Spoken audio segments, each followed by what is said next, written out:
এটি ছিল আমাদের গত মাসের সেকেন্ড স্যাটারডে সন্ধ্যায় কাটানো কিছু মুহূর্ত। গত কিছু মাস হলো আমার ছেলে গানের ক্লাসে ভর্তি হয়েছে।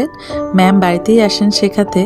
আর এদিন সন্ধ্যায় ছিল ম্যামের দ্বারা অনুষ্ঠিত নজরুল রবীন্দ্র সন্ধ্যার একটি অনুষ্ঠানটি হয় চতুরঙ্গ মাঠের ঠিক কাছে যে ক্লাবটি আছে সেই ক্লাবে।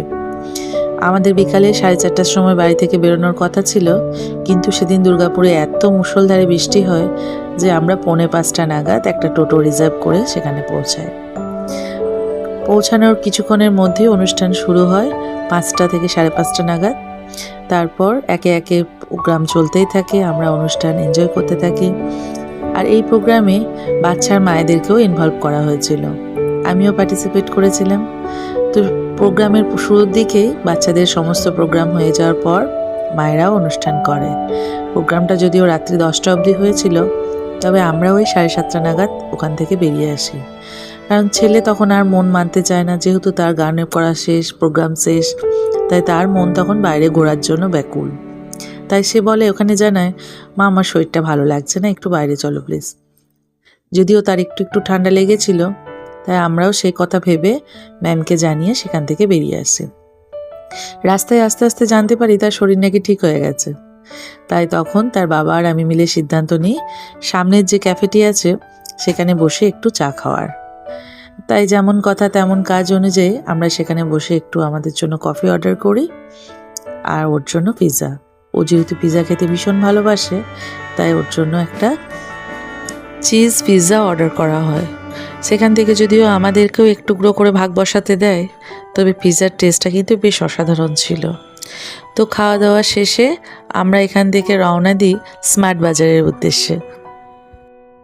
প্রতি 2 মাস অন্তর আমরা একবারের জন্য হলেও এই স্মার্ট বাজারে আসি। আগে যখন কোয়ার্টারে থাকতাম তখন প্রতি মাসে এখান থেকে গ্রসারি, যাবতীয় জিনিসপত্র সবটাই তুলে নিয়ে যেতাম।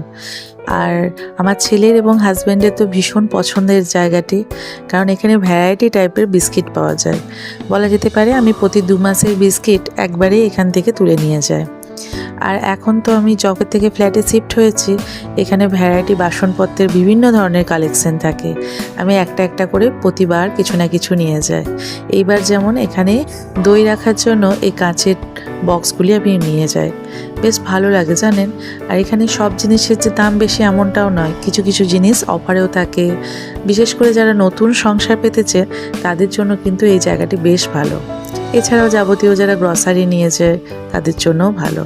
তবে হ্যাঁ, এখানে একটা জিনিস এত বেশি সুন্দর থাকে, আপনি ওই লিমিটেড টাকার মধ্যে কিন্তু বাজার হয়ে থাকে না।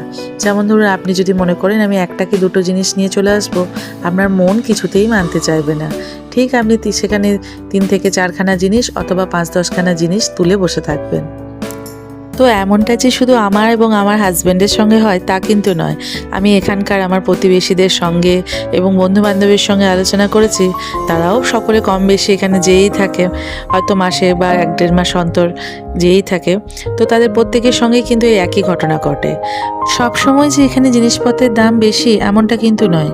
কিছু কিছু সময় এখানে বেশ অফার প্রাইসে জিনিসপত্র পাওয়া যায়, বলা যায় বাজার মূল্যের থেকে বেশ কিছুটা কমেই পাওয়া যায়।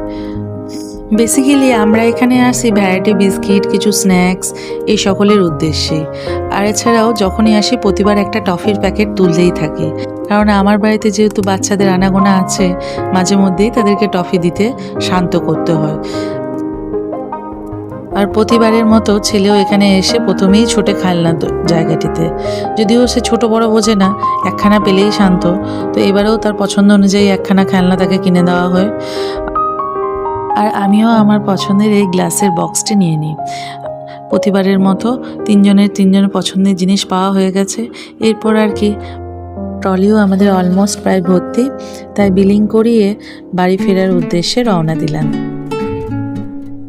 বাড়ি ফিরেই দুজনের জন্য গরম গরম 2 কাপ চা বানিয়ে একটুখানি গল্প আড্ডা দিয়ে আবার রেগুলার লাইফে ফিরে আসা।